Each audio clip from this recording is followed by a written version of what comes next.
लगातार कुलढिया वन विभाग को मिली सफलता। महिला कारपटदार सह 3 जन होइछन्ति गिरफ। बालेश्वर बनखंड अधीनस्थ एकमात्र अभयारण्य कुलढिया अंचल वृद्धि पाइथिबा वन्यजंतु शिकार एवं देहबास सह तस्करी को रोक देवा सह शिकारी बेपारी मानक गिरफ करी कोर्ट चालाण करा जाउछि।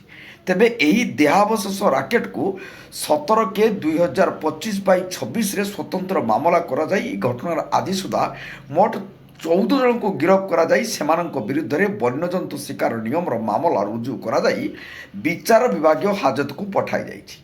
सूचना अनुसार बालेश्वर डीएफओ प्रफुल्ल कुमार मल्लिक निर्देश रे एससीएफओ और कुलढिया रेंज अधिकारी सुब्रत कुमार बेहरा नेतृत्व में बारंबार वनांचल आखपाख अंचल चढ़ाऊ जारी रही बेले आज जड़े महिला समेत अन्य 2 जन पुरुष देहावशेष बेपारी को गिरफ कर निकट 30 वज्रकाप्ता काती 4टी मोबाइल जबत करा जानुआरी 22 तारीख ठारू उक्त घटना को स्वतंत्र रेजिस्ट्रीभुक्त करा जाई तदंत चालू रही। गत फेब्रुआरी 3 तारीख ए घटना 6 जन को गिरफ करा जाइथिबा बेले सेमानंक मध्यरु जड़े सहकारी शिक्षक संपृक्ति थिबा बेले आज गिरफ होइतिबा 3 वन्यजंतु देहवास बेपारी मध्यरु जड़े महिला संपृक्ति थिबा अंचल हटचमट सृष्टि करिछि।